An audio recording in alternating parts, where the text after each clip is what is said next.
The call came in at 3:40 a.m. A calm male voice telling Phoenix 911, "I killed my girlfriend." When officers arrived, they found a man outside holding a hammer and a cross. And inside the home, what they discovered was so disturbing and so brutal that seasoned investigators struggled to describe it in the police report, a police report that we'll get to in just a minute. It's horrendous. But before we get to that scene and before we talk about the man who did this, we need to talk about the woman whose life was just taken days ago. Her name was Paxton April Wallace, and she was so much more than the violence she endured that night. A woman whose life was full of light, full of faith, full of plans, until someone she trusted turned her final moments into something out of an absolute nightmare. And I know about this young woman. I know about Paxton because I have been speaking to her family. They love her so much. And they want to share with Hidden True Crime who she was and will join us in just a bit after I go through the details too disturbing to even comprehend. Paxton was 31 years old. She was a caretaker to her siblings, including a brother with special needs.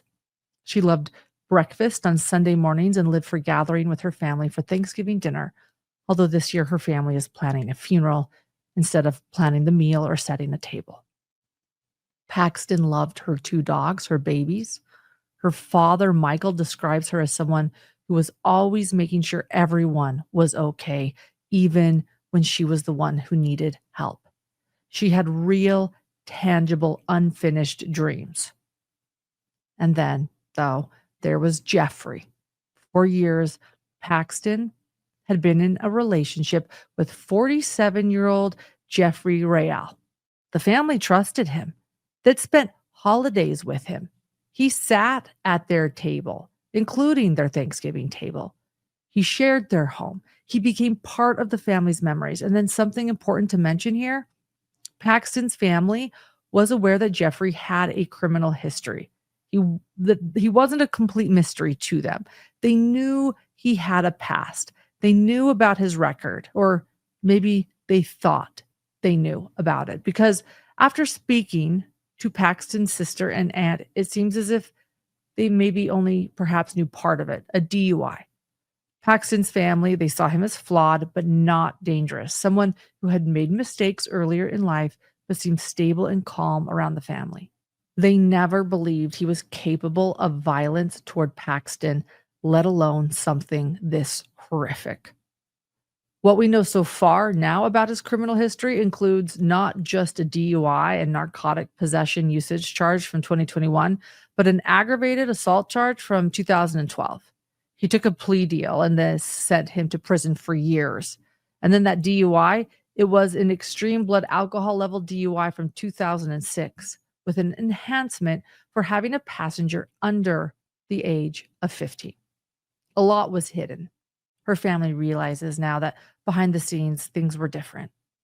What the family did not know, what Paxton may not have fully let them see, was that the relationship had become dangerous. Her family believes she had been trying to leave. They said that she had reached out for help, spoke to a caseworker, was trying to find a safe place to go. Arizona's domestic violence shelter system, though, was overwhelmed.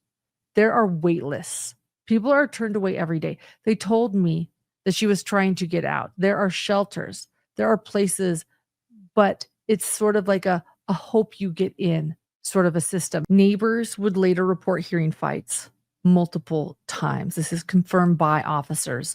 It seems as if, like so many women, Paxton was trying to get out and trying to survive. Back to that 911 call earlier this month at 3:40 a.m. on November 7th, Phoenix 911, they received that call, a man's voice. It was calm and direct. He said he had killed his girlfriend. So officers, they rush to the home near 19th Avenue and Grant Street, and they find 47-year-old Jeffrey Rayal waiting outside. Again, he's holding a hammer in one hand and a cross in his other hand. He tells police, "I had to kill her because she was possessed." Inside the home, officers discover a scene so gruesome Again, seasoned investigators, they described the victim as unrecognizable. A blood-soaked chainsaw was found in the kitchen. Court documents describe Paxton's body as having numerous cutting-type injuries from a sharp-bladed instrument. Paxton was gone brutally, mercilessly, and violently taken. We also, again, obtained that police report I mentioned. It includes officers' notes detailing what Jeffrey admitted doing to Paxton, and a heads up, a trigger warning. The description is graphic. This is extremely difficult to hear. The report says, quote, during the fight, the defendant stated he did not recall the specific sequence of events.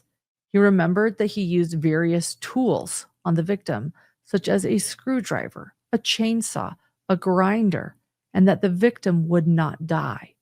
When he was describing his actions with the various tools, he stated he stabbed her head with a screwdriver and used the chainsaw on her, but the chainsaw got caught in her hair.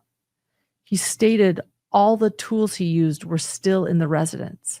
The defendant stated he also placed his thumbs in her eye sockets, put her in a headlock, grabbed her by her throat, and nothing worked. He described the victim as having a demon inside of her and said he needed to defend himself and stop her actions. He also stated one of them was going to die. The defendant did not recall when the victim stopped breathing, but he called and stood by for police contact. Investigators asked the defendant what he was doing going through the neighbor's trash cans the night before, and he stated that he was trying to purge everything out of the apartment. As of this writing, no handgun has been found in the residence. The defendant was consequently booked for first-degree murder. End quote. Jeffrey also informed the officers that he had consumed a large amount of cocaine that night and claims he needed to defend himself from Paxton, who was quote unquote in demon mode. Police immediately took Jeffrey into custody and transported him to a hospital for evaluation before booking him into the Maricopa County Jail on first-degree murder. He is currently, at this time, being held on a $1 million bond. For Paxton's family, the hours that have followed have felt like a nightmare that they cannot wake up from. Her aunt has said, Paxton was not old. She was not sick. Somebody chose to end her life. Somebody chose to take her from us. Her sister Alita, who's here with us today, added that it just doesn't feel real. They are devastated. They are angry, confused, and heartbroken, but they feel betrayed because the man who killed Paxton was someone they trusted, someone they allowed into their home, someone they believed, despite his past, would not ever hurt her. Her family said that he promised them that he would keep her safe and protect her. And in the end, after years of domestic violence, he took her life.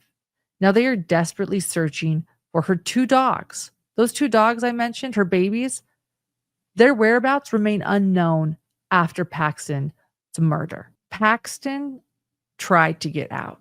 That's the part that haunts her family the most. She had spoken to a caseworker. She had reached out to the domestic violence resources. The shelters were full. Waiting lists were long. Help was slow. And this case isn't happening in a vacuum. Domestic violence cases in Phoenix and across major cities, they have risen by 3%, even as other violent crimes go down. Paxton is one of those statistics now, but her family refuses to let her legacy end there. Her family is speaking out, sharing their story here on Hidden True Crime, begging others to pay attention, to say something, to call 911 if they hear someone in danger. They want Paxton's story to matter. They want her life to mean something beyond the brutality of her death. They want her pain to prevent another family from sitting where they are sitting now. On Paxton's memorial GoFundMe, which we will link in the description of this episode, as they plan this funeral, this memorial for Paxton. Her sister writes that there is no doubt Paxton fought for her life. She says it's unthinkable that someone they let into their family home and family could take such a precious person from them. And they will stand as a family to see that Jeffrey pays for this crime. Paxton April Wallace is more than a headline, more than a case number, more than another domestic violence statistic. Her life, her family says, mattered. Her story matters. And sharing it is actually helping them grieve a little bit right now. Keeping her name alive is one way to honor what was taken from them. Take a listen to their interview. I am with two very important guests here today. I am with Alita Wallace and I am with Tiffany Wallace. Alita Wallace is the little sister of Paxton Wallace. And I know that you lost your sister just a week ago, unexpectedly to a crime. I'm so sorry, Alita. Thank you for being here. I know how hard this must be. And I am with Paxton's aunt, Tiffany Wallace, as well. Again, thank you both for reaching out, trusting Hidden True Crime with this story to talk about Paxton, to bring awareness to her story. Like I said, I know that you're in the midst of planning a funeral, a memorial, saying goodbye to your loved one. She was only 31 years old, and that you could have never imagined that this would happen to someone that you knew. Jeffrey Rael was her longtime partner, I believe, and you could have never imagined him doing this. We'll get into that, and we'll talk about that a bit.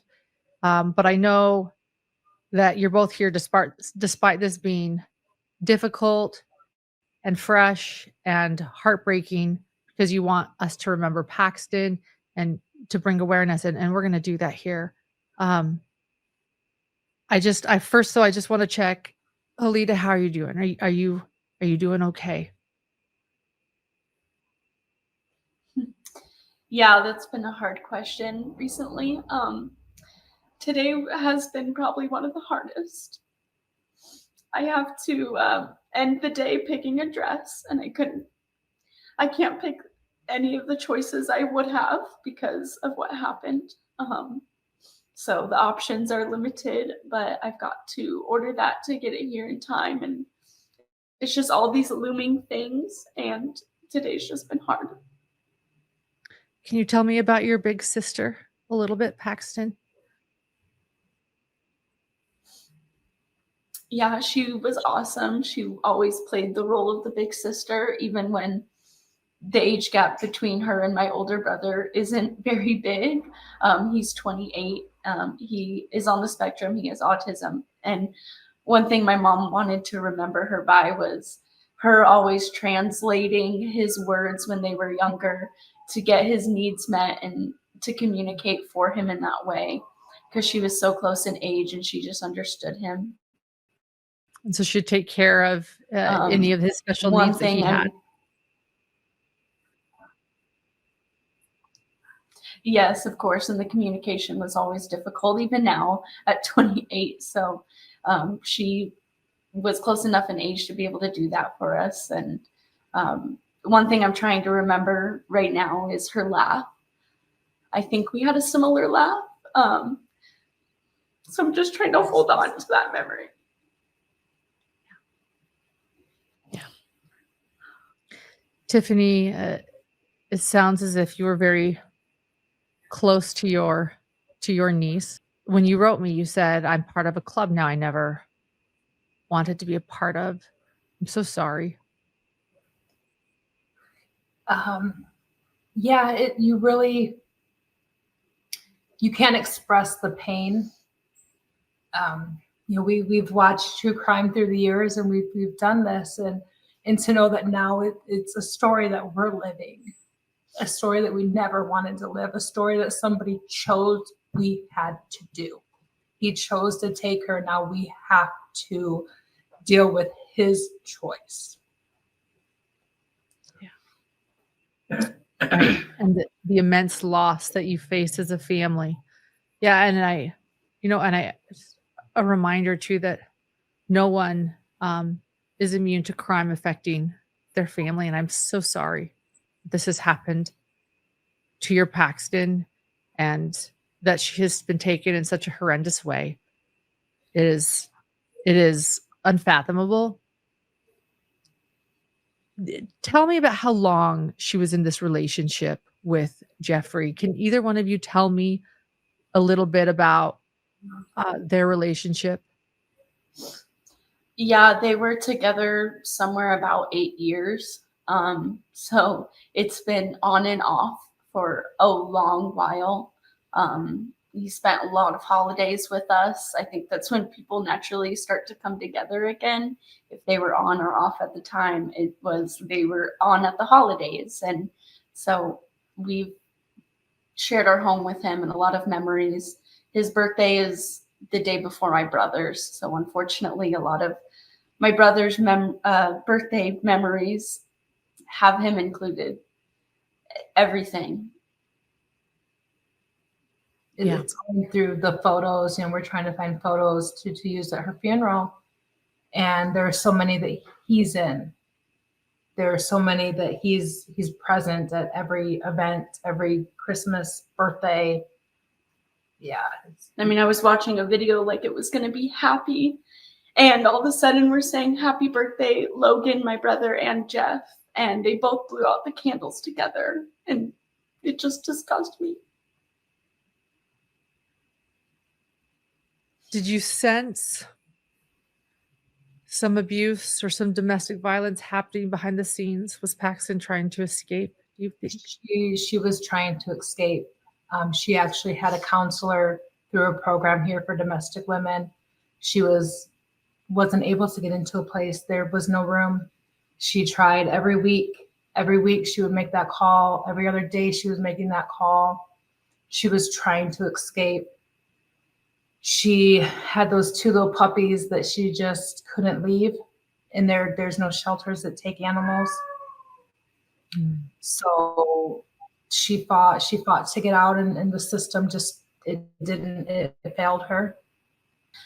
At one point, I think she received an offer, but they said you'll have to live with 5 other people and you can't bring pretty much any of your belongings, let alone your pets. And it was going to cost, that place was going to cost $800 for the month.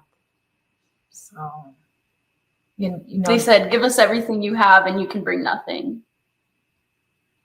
It was complicated. It was a lot more complicated. You couldn't just run away and have a spot. There are wait lists at these shelters too, right? Like there's wait lists, and then it's then. And Absolutely. these 2 dogs you're mentioning, by the way, are they still missing? The night that she was murdered, the 2 dogs were there, but we have no idea where they've gone. We have no idea who has them. We don't know if they're being cared for, and we just want to know they're being cared for. We want to know they're getting the love that they need to now. They lost their mama. So yeah, she took the best care of them. She would cut up fresh meat for them every day, twice a day. She was the one to take them out. She did homeopathic remedies as much as she could because they couldn't get them to the vet, or rather Jeff didn't want to pay for that. So they were her babies. Exactly. She was a good dog mom. yeah. What kind of dogs were they? I know that they're at this time unaccounted for. Perhaps someone has them and you just want to know they're safe. You don't know, but what types of dogs? What do they look like? And we'll have a photo. We do have a photo. I believe it's pronounced dachshunds. They're the wiener dogs. Yes. And they were big wiener dogs. Yeah. And we will send you photos here. There's the best ones. I framed these for her when she moved in and lived with us for a while. These were the 2 pictures I framed and hung up in her room to make her feel at home when she came to live with us for a little bit. So that's so sweet. And when did she? What are the dogs' names, first off? I believe it was Red and Buddy. And she came to live with you for a time. Do you think that was to get away? Was that during her relationship with Jeffrey? Yes, and you'll find probably that he does have a past. So there were times where they were off per se, and that was the most vibrant we had ever seen her, was living with us and he was away, and she was able to hold down a job that she loved. She got me things from her job. She was always bringing home stuff. She probably lost her whole paycheck spending it at her job, but she loved it there and just making people happy and helping them. Yeah. And so she came home and she was vibrant for a moment. Yes, I did notice that Jeffrey had a past. Can you tell me a little about that? It sounds like um no murder in his past, nothing like that, but it sounds like maybe your family, and tell me if I'm right, that supported him, thought that maybe this was, a second chance, that he had healed, that he had changed his life. Can you tell me a little bit about his past charges, either one of you? Of course, I don't know much details related to those charges. All we knew was that it was, those charges can be so simple or so complex as to what's behind them. And as the younger sister, I was shielded from that. I'm not sure how long it took me to realize that he was even away like that. I thought maybe they weren't together, and they weren't for that time. It was very clearly over for a bit. I think people think it's so simple to get out of these things, but then there's things that draw you back, like the animals and the good times, the very few good times, even. And I know, and we'll say it now, especially, but sometimes we would just wonder, why is he so mean to her with his words? Hmm. And that was really the only inkling we would have had, nothing to suggest He would what do happened. this. I mean, he promised her little brother that he would protect her. They had just got that apartment about 3 months ago, so this is really the first time they were living alone together. And before he left that house, he promised Logan that he would protect her and love her and take care of her. Little did we know 3 months later that he would take her from us forever. We are aware now, as we're learning things, that he did have an aggravated assault charge. We didn't know that prior to this. There's drug charges. These are things we're learning now. Right. So you knew that there was perhaps a DUI. That was maybe something, Yeah. or is that what you knew and now learning about the drugs and the aggravated assault? Yeah. Do we have any details on that aggravated assault, by the way? Was that a past relationship, or we don't know yet? We have no idea. I know this is so fresh. Yeah. We just found out on our own. I mean, we have detectives that are on the case, and they're not really communicating anything with us. Everything we are finding out by our own searches, by trying to contact anybody that will give us information. Yeah. Tiffany, you said it's so complicated to leave, and I want to emphasize you're absolutely right. People ask, why don't you leave? Coercive control, threats, intimidation, making it dangerous to leave, financial abuse. It sounds like she found a shelter at one moment, and then when they told her it would be $800, she didn't feel like she had that. A place for the dogs. You mentioned she was being controlled, that she couldn't take the dogs to the vet. So it sounds like there was financial abuse in this relationship. You have so much happening. Also, the fear of leaving the moment that somebody decides to leave. That's where a risk of violence increases. So I want you to say you're right. It is very complicated for a person to leave an abusive relationship. So much more complicated than many realize that have never been in this situation.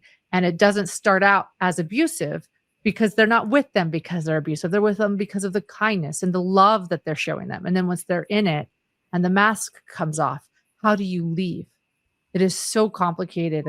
So I want you to thank you for bringing that up and sharing that. This is not easy. And with Paxton too, it was pride.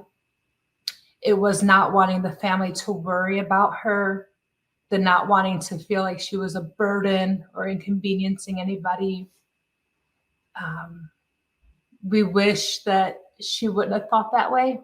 We wish she would have just ran back to her moms, to us, to any of us, and know that, if you're a victim, you're not a burden. We would rather have helped her than be burying her.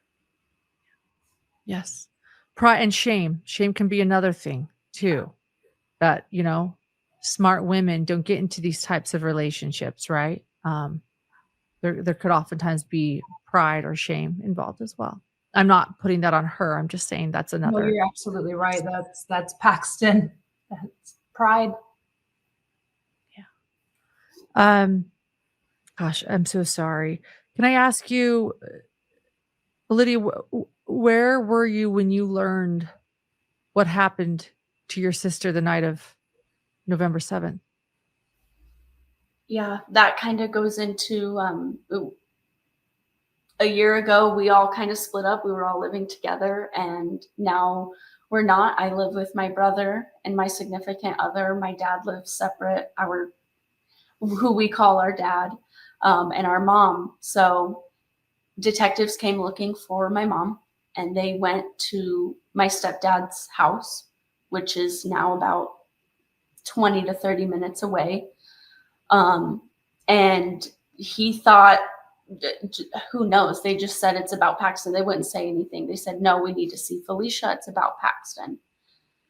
He said, do you need to look for her? Do you need to look for Felicia? Are you looking for someone? And they said, no, we're not looking for Paxton. We need to find Felicia. And we can't tell her this over the phone. And that's when he called me and said, get over to your mom's, because they are going over there right now, and I'm pretty sure they're going to tell your mom that your sister is dead. Then I told my brother, and unfortunately I was dog sitting. I'm also a lover of animals. So I went and I raced over to feed them. Luckily it's kind of on the way. And I tried to stay on autopilot and get there as fast as I could. I'm so sorry. Tiffany, were you being contacted at this moment, or? We were contacted. Yeah, we were contacted right away. I had woke up that morning and I'd actually watched the news, and the story was there with no names. So you don't pay attention to it. I mean, you glance and you say, oh, I'm sorry that happened to somebody. And then 30 minutes later, you're contacted to know that, no, it wasn't just somebody. It was your somebody.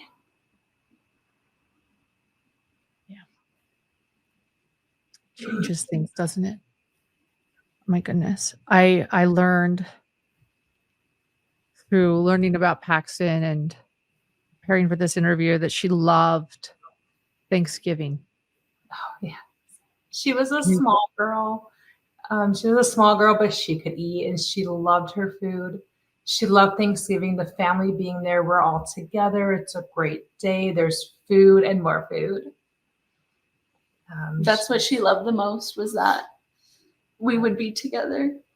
Even in times like now, I guess we only got one holiday where we were separate in living situations, but that was her favorite, that no matter what, even living separate now, we can come together and meet at one place, one house, and make it Thanksgiving, make it Christmas.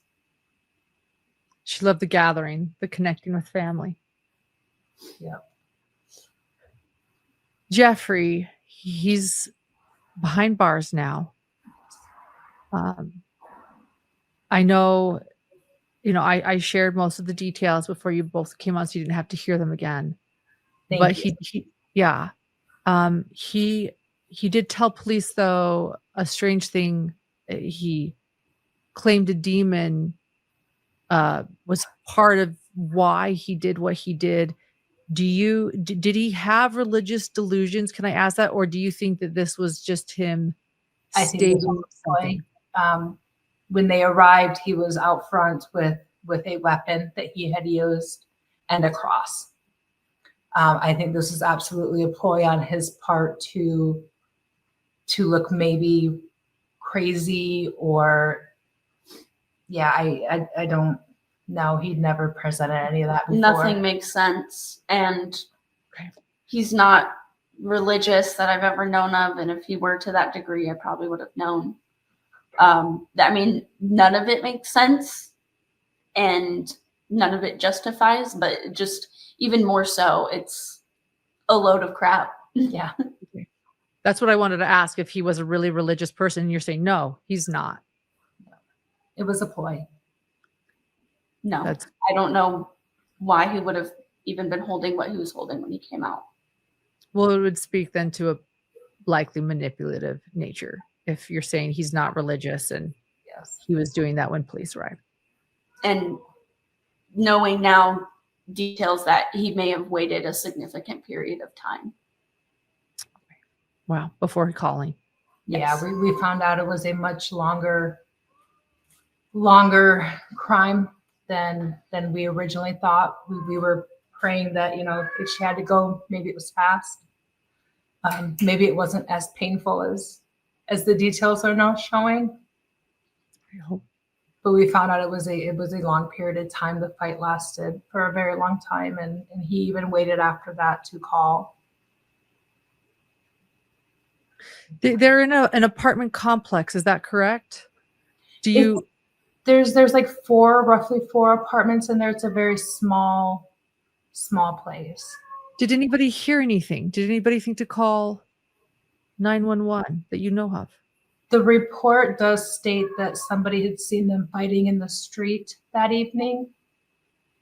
The report also states another neighbor had seen him throwing trash into her trash bin sometime in the middle of the night.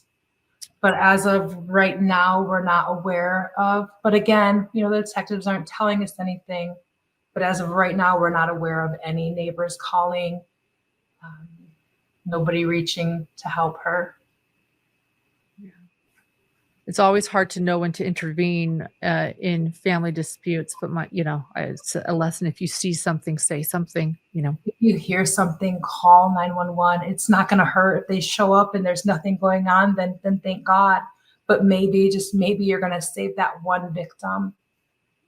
Yeah. Even like in the Gabby Petito case, they tried to keep them apart for a little bit, and we know that didn't work out, but there are measures that they can attempt to do. Anything, just call if you hear something, because you could be saving someone's life. Absolutely. Absolutely. And it sounds as if she was trying to leave, as you point out, wait lists for shelters, possible shelters. It sounds like that she was in a desperate situation to find her way out with her dogs, with Red and Buddy. So, my goodness, it's awful. Gosh, I'm so sorry. And you know, as a family, we sat here for, the days are just a blur. I'm sorry. At some point in the last few days, we actually had a local channel reach out to us, and they were the ones that actually shared that there was a report from that night. If not for them, we wouldn't know anything right now. I wish we didn't have that report, but yeah, it's a difficult report. I requested it and I've seen it. Yeah, so sorry. Yeah, it's very difficult. Did you see a change in your sister and in your niece when she was in this relationship with Jeffrey? It was just depending on the point they were in. Like I said, I was shielded from a lot of it. I don't know. You're a lot younger. Yeah. Yes. I don't know if they were ever officially off or on. That's how I see it in my memories of seeing him around a lot and not. That's just my basis for it. But when he wasn't around, she was so bright and she would laugh more, and I may not have even realized it then, but it's true. Yeah. As you say, when you were living together, she was happy. It was the happiest you'd seen her in a long time. Absolutely. And she would have hit it. She wouldn't have come forward and just kind of blurted out anything that was going on. She would have hid that. She would have tried to shield that. If this is you, don't hide it. Don't shield it. Scream from the rooftops till you can get help. Yes. Don't hide it. Don't be ashamed. No. Don't. There's no shame if somebody's doing this to you. This is not your shame. This is theirs. Let them carry it, not you. And it can happen to anyone. Yeah. Like I said, I always say people don't get into abusive relationships because someone is mean to them. They get into them because they present themselves as kind and loving and a wonderful, partner. So, and then by the time you're in it, it becomes very scary. Yeah. Yeah. Yeah. Don't wait. If you're seeing something coming up, don't wait till next week. Don't wait to run, get out, get away. If her life has to end, maybe we can at least reach one other person out there that we can save, that Paxton can save. My goodness. There is a GoFundMe that I'm going to share in the description of this video. I want to share that. I want to be able to help in any way we can here at Hidden True Crime. And for those, you guys are preparing a unexpected memorial, and missing your sister and your niece. There is a GoFundMe in the description of this podcast episode and video. People can go to support your family. Why did you choose to do this interview today? I know it's, like I said, it's only been a week. You guys are in immense grief right now. Why did you feel it was important to come? We want her story told. We want her name said. We want her name screamed from the mountains. We want, if she has to be taken from us, if we can save one other woman, if we can maybe make one other family aware of, to look for little things, the things that we didn't think. We want her legacy to live on, of who she was and what she was, not how she was lost. So well said.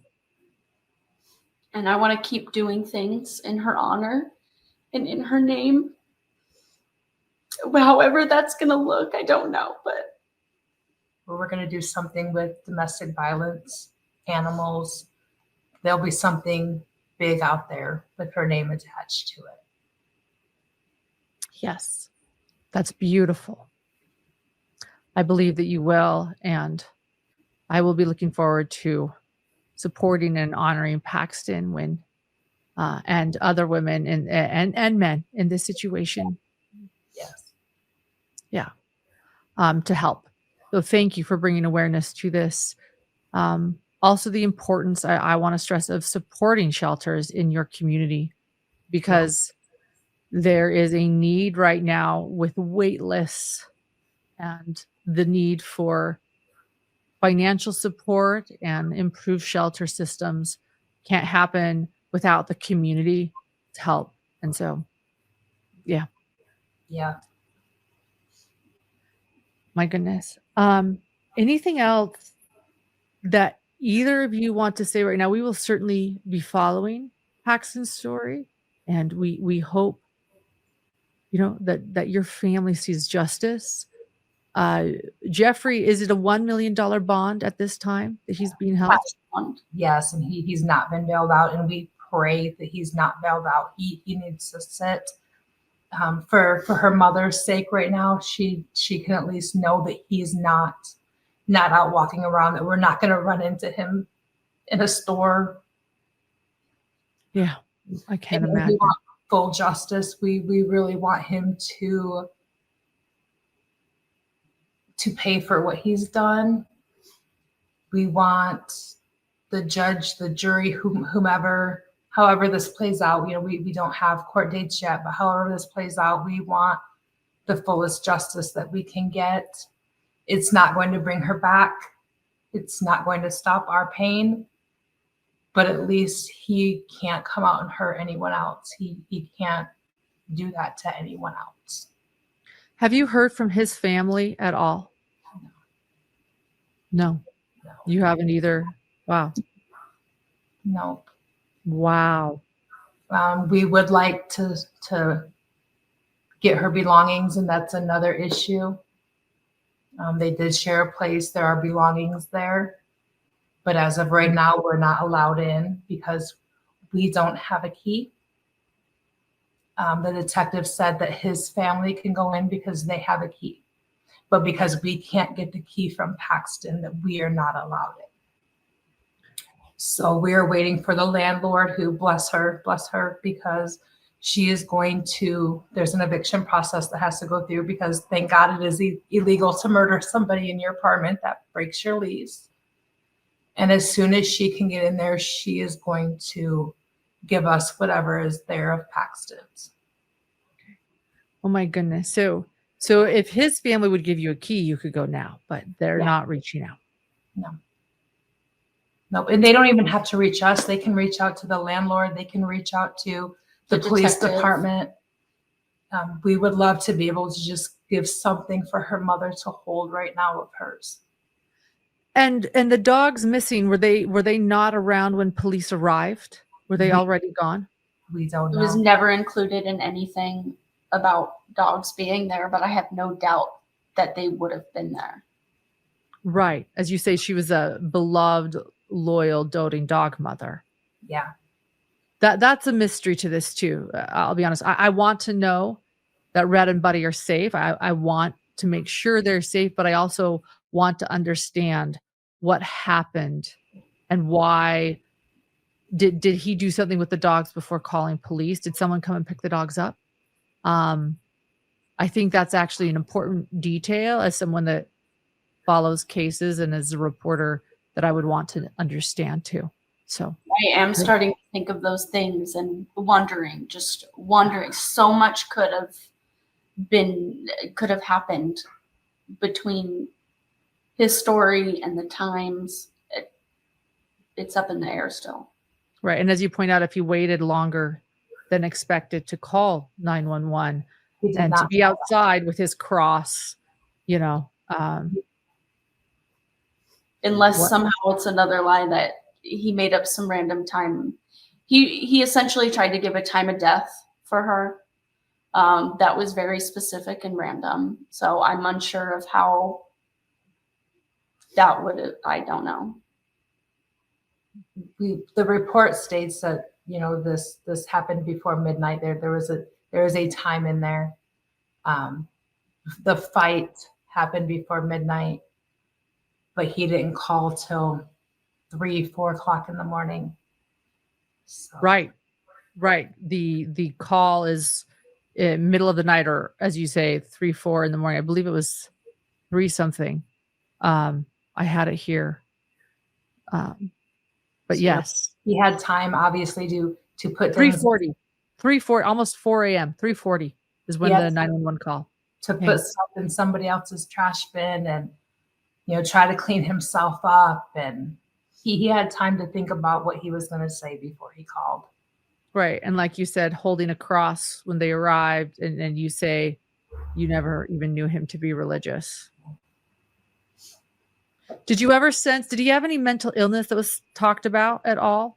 Or was it just, no, nothing? No, I don't believe he took medication, nothing of the sort. I mean, and he just seemed like a normal guy, maybe rude or short sometimes, but no clue. He does, the police report also states that he admits to taking a large dose of cocaine that night. So we're wondering if that didn't play into some violence or something. I'm so sorry. Thank you. I'm so sorry. We will remember Paxton, absolutely. And for the life she lived and the dog mom she was and the sister she was and the niece she was. not what happened to her. But we will all also be following this case and hoping for justice and to learn more. I am so sorry that your days are now spent planning a funeral instead of a Thanksgiving meal that she would have loved. I am so sorry for that. And I will be thinking of your family. And again, for anyone listening, there's a link to a GoFundMe in the description of this episode if anyone wants to be able to help the family during this time. We would appreciate that. You don't think at 31 to have conversations of what do you want at your funeral? What do you want to wear? What kind of makeup? I mean, You want to start a payment plan? yeah, the phenomenal cost of that, just making sure that she's buried in the proper way. That's important to her legacy. Absolutely. Thank you, ladies. Is there anything else that you want to share at all before we end? Last night, I almost forgot because I went to sleep so late, like 3 a.m. I created a Facebook page, Justice for Paxton. I haven't posted on there yet, but it should be up and ready to and viewable. So if we have no idea what this process is going to be like, but if there are any relevant updates to give or just pictures to post, the GoFundMe to share, anything, I'll be responsible for putting that up there. Thank you for sharing that. Will send me the link once we conclude, and I will add that link in the description of this episode as well. And right now it's Justice for Paxton. Yes. Is that the name of the Facebook? All spelled out, yes. We want to let people come along with us on this journey. We want people to pray for our family. Think of us as we try to figure out the steps that we have to take next. We want to be transparent with how this is going so that maybe some people can understand a little different. Yes. Okay. Justice for Paxton Wallace. Facebook. And thank you. Yes. I know that there will be many of us that will want to follow along in your journey for justice and hoping that he remains behind bars and that we understand more and that we find her beloved dogs. So thank you for letting us know about that Facebook page. Keep in touch, keep us posted, and we will continue to follow Paxton's case and remember the light that she was. Is there anything else? I have only had the report read to me once. Okay. But I will say I believe the fight in the street and the throwing of the things out might have been the night before. But the way they're saying, oh gosh, who knows? I guess it would have been the night before. Right, because it was almost 4 a.m. the next day. And so that would be the night before. That would be even disturbing to find out if it was literally then they would have fought for longer. I don't know. Felt like I need to mention that just in case, but no, I'm wrong now that I'm saying it out loud, I believe. Do you think she was trying to leave at that moment? I mean, clearly they fought. This wasn't their first fight. Right. Do you think there was an escalation because she was attempting to leave, or is it just too early to know? Are we just going to wait? I think it's too early. We're going to have to wait for more details to come out to know about that. We want people to remember that she was a beautiful human with a beautiful smile who loved her family dearly. And we didn't deserve to have her taken from us. She didn't deserve this. It's not fair. No. No matter what happened or led up to what happened, it could have been stopped. He could have stopped. He had many chances to stop. Let alone the size difference between them. And I mean, there's just no justification. Paxton is, as you say, a petite woman. Probably 120 pounds if I had to guess. Oh, wow. Yeah, that's very petite. And how big is Jeffrey? He's a big, tall guy. He towered over all of us, and he did manual labor for a job. So there's some stability there that you kind of thought was there, as those are pretty good jobs to have. But yeah, he was strong. He was 6'2", roughly 200 pounds, 150, 200. And no, and this crime, it's very personal. It is very violent. Like I said, we don't need to get into it, but this was horrific. Yeah. Horrific. Yeah. To say you love someone for 8 years and then to do that to them. Yeah. Right. This was, I'll leave it at that. But yeah, this is really horrific. I'm so sorry. Just know that her life mattered. Her life mattered to us.